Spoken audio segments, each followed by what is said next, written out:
हो, तुम्ही अगदी बरोबर वाचलत की तेलात नाही तर जिभेवर विरघळणाऱ्या अशा खुसखुशीत कापण्या आज आपण बनवणार आहोत. आषाढ म्हटलं की गुळाच्या कापण्या ह्या झाल्याच पाहिजेत.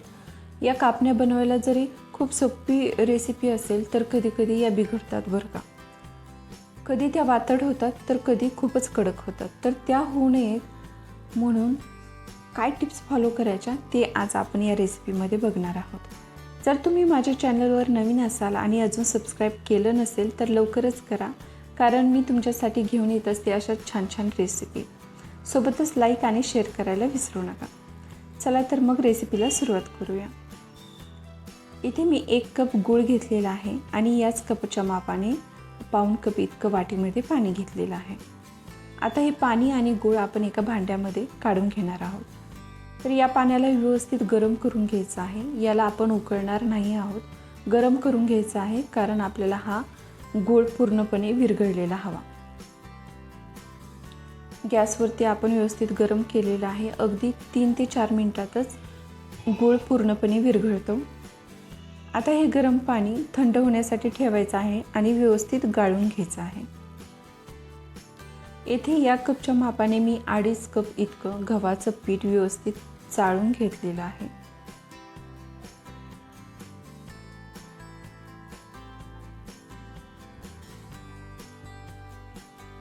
आता त्यामध्ये अर्धा कप इतकं बेसन पीठ मिक्स करायचं आहे. अर्धा चमचा मीठ, 1 चमचा सुंठ पावडर, 1 चमचा वेलची पावडर, 2 चमचे बडीशेप पावडर, हे सगळे जिन्नस घालून व्यवस्थित याला मिक्स करायचं आहे. आता आपण यामध्ये 3 चमचे इतकं तेलाचं मोहन घालणार आहोत. तेलाचं प्रमाण वाढवायचं नाही. 3 चमचे तेल मी कडकडीत तापवून यामध्ये घातलेलं आहे. तुम्ही बघू शकता. आता हे गरम असताना हात लावायचा नाही. तुम्ही वाटलं तर चमच्यानेही याला मिक्स करू शकता. हे थंड झाल्यानंतर असं हातावर पीठ चोळून हे मोहन सगळ्याच पिठाला लावून घ्यायचं आहे. त्यामुळे आपल्या कापण्या खूप खुसखुशीत होतील.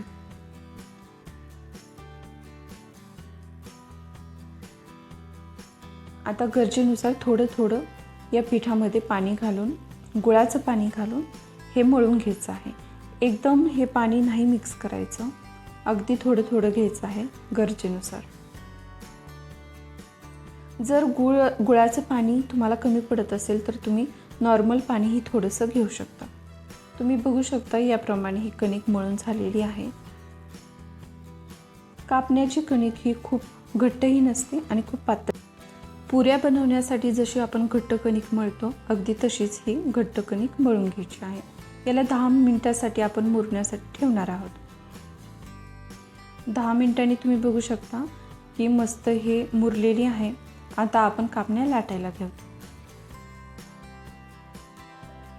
तर एक चपातीपेक्षा थोडासा मोठा उंडा घ्यायचा आहे.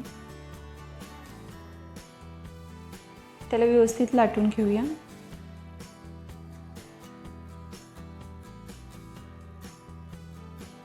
याची जाडी अगदी तुम्ही चपातीसारखीही नाही करायची, कारण खूप पातळ लाटलं तर कापण्या या खूप कडक होतील आणि खूप जाड भाकरीसारखं घेतलं तर त्या खूप मऊ पडतील.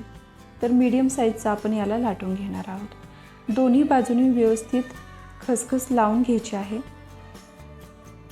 यामध्ये कणिक मळताना आपण जे बेसन पिठाचं प्रमाण घेतलं ते अगदी योग्य घेतलेलं आहे. बेसन पीठ जर जास्त झालं तर कापण्या आपण लाटत असतानाच ते पोळपाटाला चिटकून बसेल. आणि तेलाचं प्रमाण वाढवलं जे आपण मोहन घातलं तर काय होईल की खूपच खुसखुशीत अशा शंकरपाळ्यासारख्या कापण्या होतील. तर कापण्या या शंकरपाळ्यासारख्या नसतात.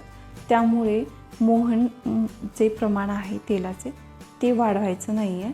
आणि बेसन पीठही अगदी योग्य प्रमाण आहे 2.5 कप गव्हाच्या पिठासाठी.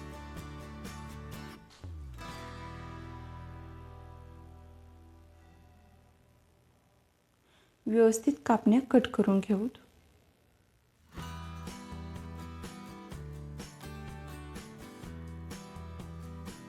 आता एका प्लेटमध्ये या काढून घेऊ.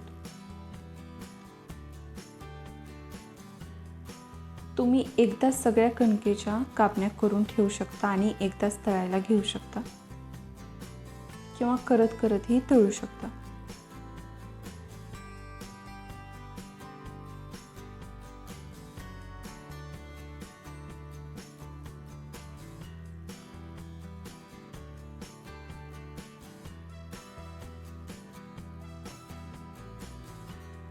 आता येथे आपण तळण्यासाठी तेल व्यवस्थित गरम करून घेतलेलं आहे. गॅसची फ्लेम आता मीडियम करायची आहे, कारण तेल व्यवस्थित गरम झालेलं आहे. त्यामध्ये हळूहळू एक एक कापणी सोडायची आहे. आता तेल व्यवस्थित गरम करायचं आहे, ते थंड नसलं पाहिजे, कारण ते थंड असेल तर सगळ्या कापण्या तळाशी जातील आणि त्या व्यवस्थित तळल्या जाणार नाहीत. कापण्यामध्ये गूळ घातल्यामुळे त्या लवकरच कलर चेंज होतो त्याचा. तर खूप डार्क नाहीत करायच्या, अगदी गोल्डन ब्राऊन सोनेरी असा रंग येईपर्यंत या तळून घ्यायच्या आहेत. असं हलवून सगळ्याच बाजूनी याला तळायचं आहे.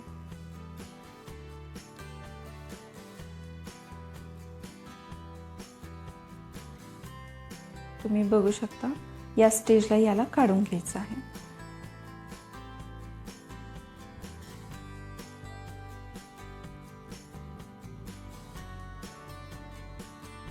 याच पद्धतीनं आपण सगळ्याच कापण्या तळून घेणार आहोत.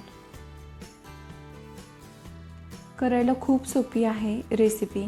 काही गोष्टी लक्षात घेतल्या तर अजिबातच ही रेसिपी बिघडणार नाही.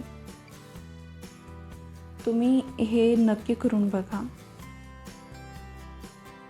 आणि मला कमेंट करून सांगायला विसरू नका की तुमच्या कापण्या कशा बनल्या.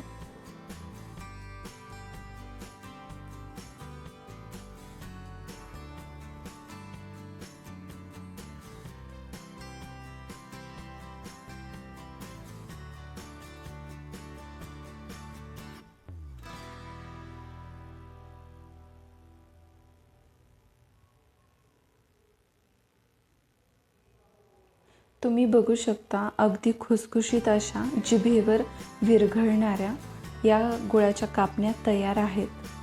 रेसिपी आवडल्यास लाईक करा, सोबतच फ्रेंड्स आणि फॅमिलीसोबत शेअर करायला विसरू नका. Thank you for watching.